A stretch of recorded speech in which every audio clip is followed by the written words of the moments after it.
Episode 1 के last में हमने देखा था कि सोह्यून चांदनी को बताता है वॉन्सुक को सुसाइड करते हुए उसने ही देखा था और उसने ही पुलिस में रिपोर्ट की थी। सोह्यून स्कूल बहुत दिनों बाद आया था तो चांदनी इस बारे में सोह्यून से पूछती है। सोह्यून कहता है वो तो आज भी नहीं आता पर उसे लंच की फिक्र हो रही थी। चांदनी कहती है तुम स्कूल सिर्फ लंच खाने आए हो। सोह्यून कहता है नहीं, सोह्यून ने असल में एक स्ट्रे कैट को पाला हुआ था जिसने उसका नाम लंच रखा था। सोह्यून चांदनी से कहता है कि अगर मैं कुछ दिनों तक स्कूल ना आया तो क्या तुम इस कैट का ख्याल रख लोगी। चांदनी हाँ कह देती है। चांदनी फिर सोह्यून से पूछती है कि तुमने वॉन्सुक को नीचे गिरते हुए कैसे देखा था। सोह्यून बताता है वो इधर ही लंच को खाना खिला रहा था तो खिड़की से थोड़ा सा आगे गिर जाता है। नेक्स्ट सीन में वो दोनों लंच करने एक साथ कैफेटेरिया में चले जाते हैं। सोह्यून अपने फ्रेंड्स के साथ एंजॉय कर रहा था, मजाक कर रहा था। चांदनी को ये देखकर काफी बुरा लगता है क्योंकि डॉक्टर ने कहा था सोह्यून को ब्रेन ट्यूमर है और कुछ कहा नहीं जा सकता, उसके पास कब तक और कितना टाइम है। चांदनी सोचती है कि वो प्रिटेंड करेगी कि उसे पता ही नहीं कि सोह्यून को ब्रेन ट्यूमर है। उसी बीच कैफेटेरिया के सेंटर में एक लड़की से खाने की ट्रे गिर जाती है। वो एक लड़के को बहुत डर वाली नज़रों से देखती है और वहाँ से चली जाती है। चांदनी की फ्रेंड चांदनी को बताती है कि इस लड़की का नाम मिन है और इस लड़के का नाम जंगयोंग है।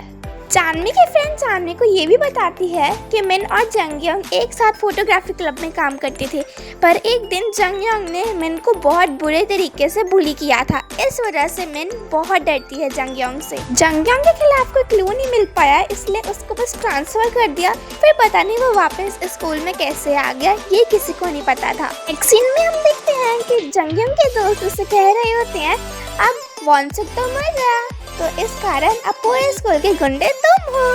और जंगयोंग वॉन्सुक के बारे में बहुत बुरा भला बोलता है। चांदनी से ये सहा नहीं जाता क्योंकि है तो वो एक बहन।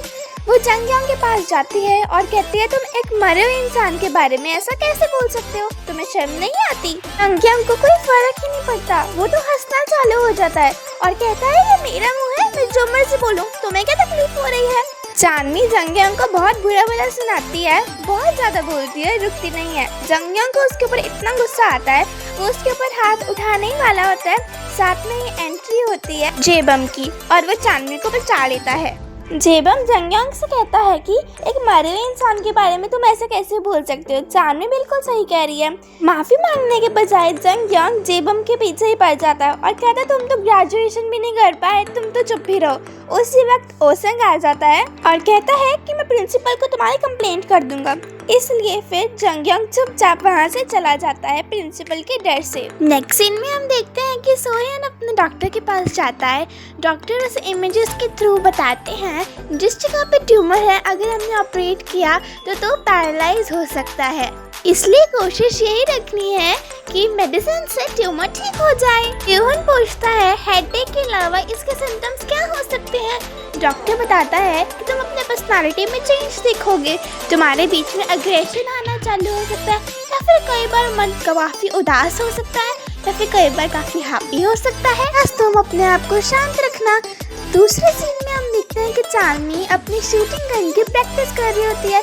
कोच भी उसे बुलाते हैं और कहते हैं तुम जेबम को ट्रेन करना और वो चले जाते हैं। जेबम के पेरेंट्स का ये मानना था कि उसकी मेमोरी वापस लाने के लिए उसको जो वो पहले करता था सारी चीजें करवानी चाहिए।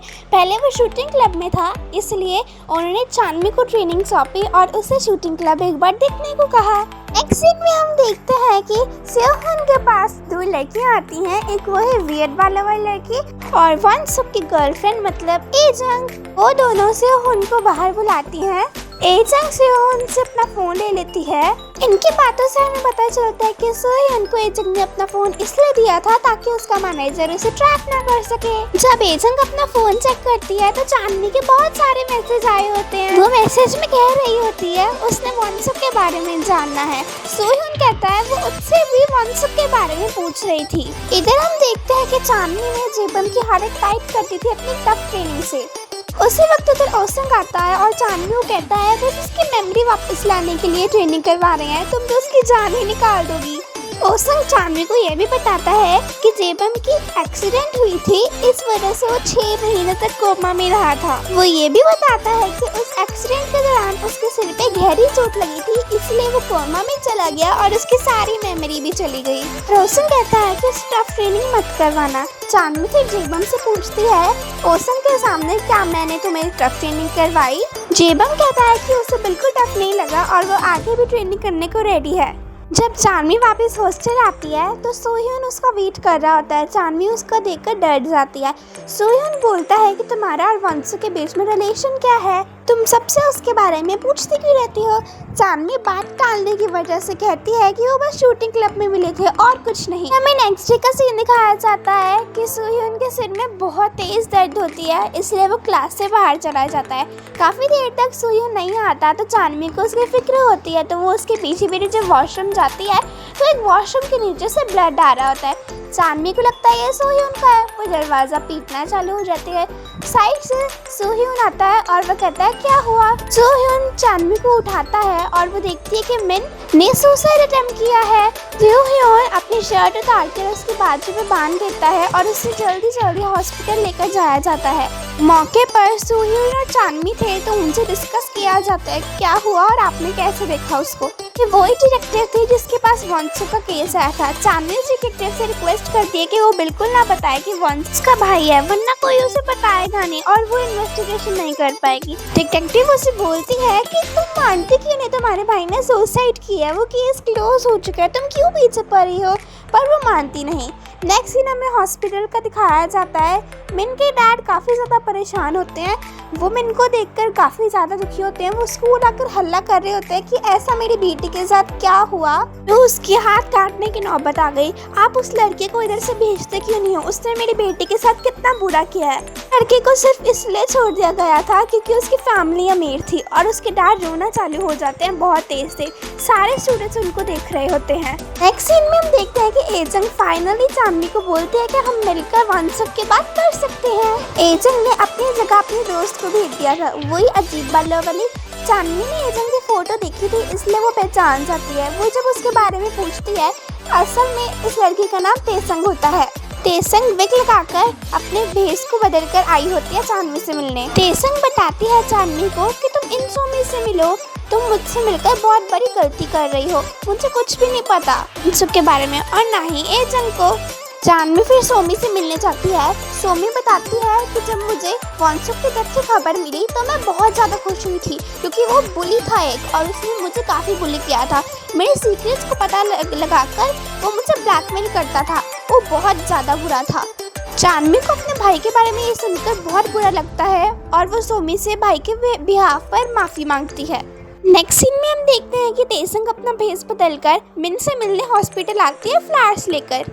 तेसंग मिन के डैड से कहती है कि वो उनकी सिचुएशन समझ सकती है क्योंकि पहले उसके बालों को लेकर उससे भी बहुत ज़्यादा बुली किया जाता था स्कूल में। संग उसके बाद सोह्योन के पास जाती है और उसे कहती है मैं चाहती हूँ मिन की मदद करना और तुम्हें पता है कि तुम्हारी मदर कितने बीमार हैं और तुम्हें उसके लिए पैसों की ज़रूरत है, इसलिए तुम डेली पार्ट टाइम जॉब्स करते हो, मैं तुम्हें पैसे दूंगी, लेकिन जंगयोंग को तुम्हें स्कूल से निकलवाना पड़ेगा। सोह्योन बहुत ज़्यादा शॉक हो जाता है। वो पूछता है तुम पागल तो नहीं हो गई हो? तेसंग कहती है पिछली बार तुमने मुझे बुली से बचा लिया था, लेकिन अब मिन को मैं बचाना चाहती हूँ। हमें फ्लैशबैक का सीन दिखाता है जब ट्रांसफ़र लेकर तेसंग इधर आई थी तो एक गैंग ने उसे बहुत बुरी तरीके से बुली किया था उसके हेयर कलर को लेकर और उसे बहुत ज़्यादा परेशान करते हुए थे और ये सब कुछ सोह्योन देखता होता था और उसे ये बर्दाश्त नहीं हुआ। एक दिन सोह्योन ने पता लगाया वो गैंग कहाँ पर है और वो उधर जाकर उन्हें अच्छे से पीट कर आता है। बिल्कुल इक्वालिटी में लड़कियों को भी पीटा उसने, लड़कों को भी पीटा, एक को भी छोड़ा नहीं उसने और इसी तरह उसने तेसंग की जान बचा ली।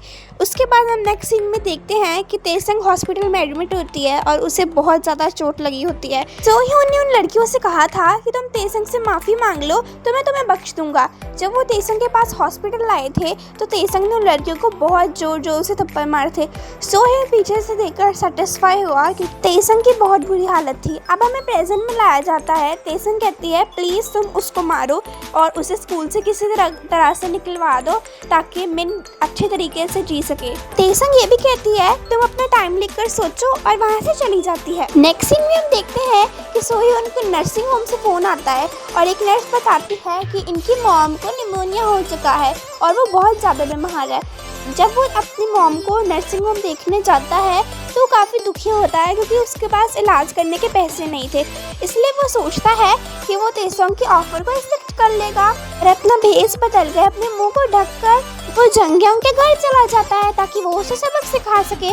वो घर जाने के बाद पहले तो जंगयोंग को और उसको जोर का पंच मारता है जिस वजह से वो वहीं पर बेहोश हो जाता है। जब जंगयोंग की जाग खुलती है वो अच्छे से बंधा हुआ था, उसकी आंखें भी बंद थी। और अपनी आवाज़ को बदलकर उसे डराता है, धमकाता है और बहुत कुछ सुनाता है। उसके बाद वो उसके पैर पर हैमर से बहुत ज़्यादा जोर से मारता है।